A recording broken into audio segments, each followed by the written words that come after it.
What's up, everybody? I'm Jessica, and welcome to In the Studio. Today we are at the One Stop Media Studio Complex in Long Island, New York, about to talk to the infamous Dilinjah, former member of the band from MTV's Making the Band.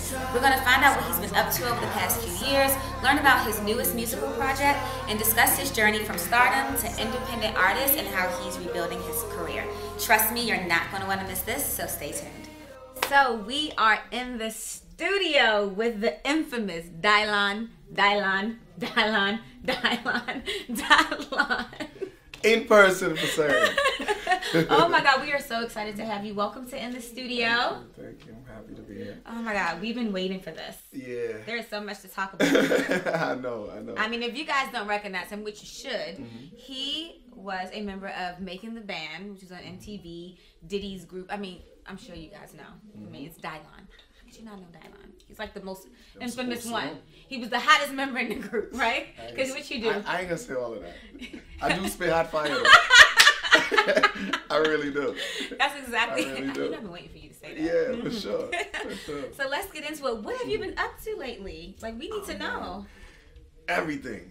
Everything. I mean, number one, I'm happy that I'm here with you. Oh, thank you. I'm a fan of the show, you know what I'm saying, before anything. So big up to the whole crew, you know. Scoop, big up Millie. Big up to you, of course, you know, everyone that's made it possible. So, you know, and thank God that, you know, I've survived the worst. Yeah. You know, still smiling, still okay. Music still kicking up. Yeah. And so good things are happening. A lot. So are you working on any projects, any musical projects that you're planning to put out? The first project that's coming out right now. I mean, I put out a lot of projects before. Right. You know what I'm saying? But I really believe an artist is nothing without a proper team. Right.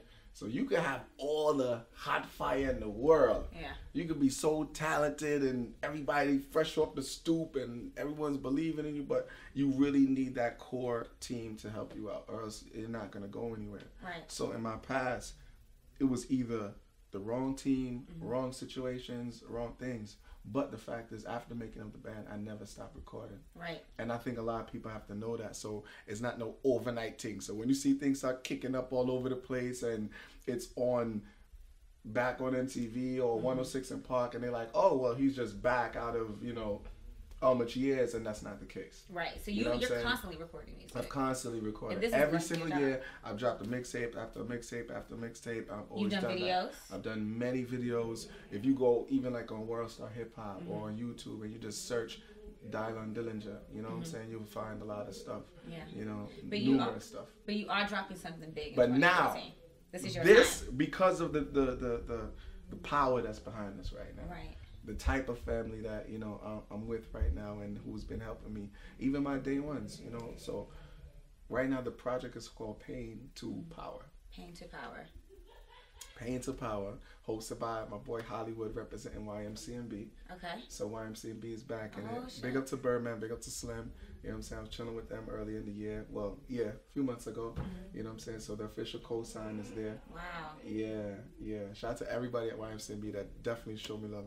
I'm so excited. Yeah, I didn't even tell you that. So Pain, you didn't tell me that. I'm like, oh shucks. Yeah, big up Hollywood, big up Sway, all of them. But yeah, everyone behind the scenes at YMCMB also. But yeah, so it's hosted by them. You know what I'm saying? The mixtape, Pain to Power, and it's madness. And is this your story, Pain to Power? Yeah. So this is about your life, what you've been going through in the past couple of years. Not just mine, but the people. Like we all, like, you can't have greatness without having pain. Right. You know, everyone. But the thing is, people don't know how to deal with pain. Right. They take pain and just make it crumble, and you crumble with the pain. And you don't know what to do, and you know, pain, stress, all those negative emotions, it kicks in you, and it's like a domino effect, and you fall. So I've seen a lot of artists come and go, and they take the pain. It's just like, what happens to them? You know what I'm saying? They disappear, like they just gone. You know how I go. And for me, it's just like, nah, I could take this pain and really become a powerful person, and I am right now. That's such a powerful and very impactful message, because I think a lot of people in the everyday life, you go through things. Everyday life. This has nothing to do with just the music business and the entertainment thing. Right. No. It's everyday life. Everyday life. You know what I'm saying? We go through it. So what are you going to do with the stress? So you just break up with your man. You just break up with your girl. All kind of things is going on. All kind of bacchanal. You vex. You stressed out. Bills not being paid. What are you going to do? You have to take that pain, and it's because it's energy. Right. And you take that same 100% energy and transfer it over into some power. You know what I'm saying? You can really do that. So the whole album goes from one situation to the next, and it builds up. You know, so it's real solid. So what's the energy of the album? Is it going to be like high energy music, a lot of beats, or is it more laid back, mellow, or is it a nice mix of all of it? Everything. Everything. I got stuff for the revolutionaries. I got stuff for the ratchetness. Oh, I got stuff for the girl them to white. You know, we all love the ratchetness. Right? You know, how can you be in 2014 and not have it? And not have the ratchetness? I am that I am. So you know already. I don't behave. So I love it. It's crazy. It's Caribbean hip hop. Okay, that's my brand. I love that's my genre. Caribbean hip hop. That's gonna be so dope. Well, you gotta make sure that we know, like, when this thing drops, a date, like, 'cause we definitely want to talk about it in the studio chats. For sure. And nice have plug. You in there. Nice plug. So let's talk about. So we're in the studio. You know, we feature independent music artists, but you have a very unique story because, as we all know, you were a member of Making the Band. You were signed to that. No. Sorry, the band. No, the band. D-A-B-A-N-D. Yes, but you were on national television. This show was all over the world. On MTV. You were signed under Bad Boy Records, and you were here. Like, when I was in college, I remember being like, oh my God, the band. You guys came to Howard University. I was in line. You were one of the ones I had a crush on. Oh, you had a crush on me. Don't tell nobody. Everybody's like, everybody loved you though. For real? Everybody, and they still do. Respect, but you went from first of all, let's talk about going from being an indie artist grinding, then getting on the show, and then when you were at the height. What was the feeling of being at the height? Well, number one, and this is for the fans, and not even fans, just for the people, for them to know. Musically, I mean, I was always, at that time, I was in the streets heavy. All right? On a music level, I started off as a selector before anything. I'm a DJ first. Okay. That's my first love, my first everything. I'm a selector for sound, you know what I'm saying, playing on the sound, emceeing on the sound, selecting on the thing.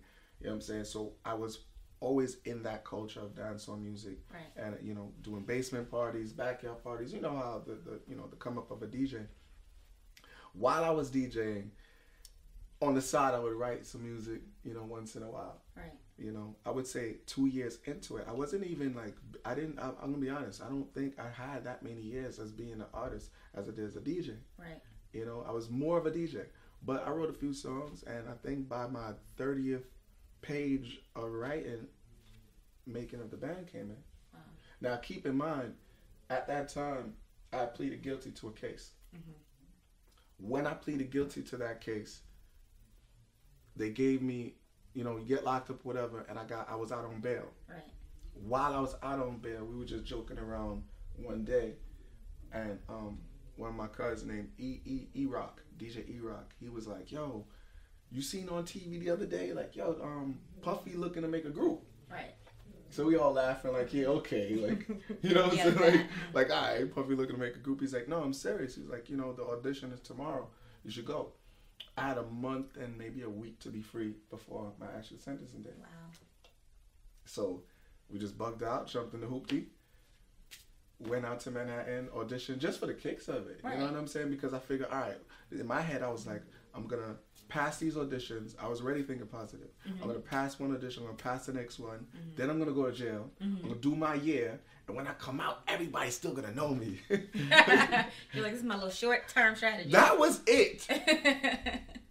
Everything changed.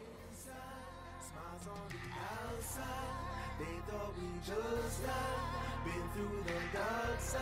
They don't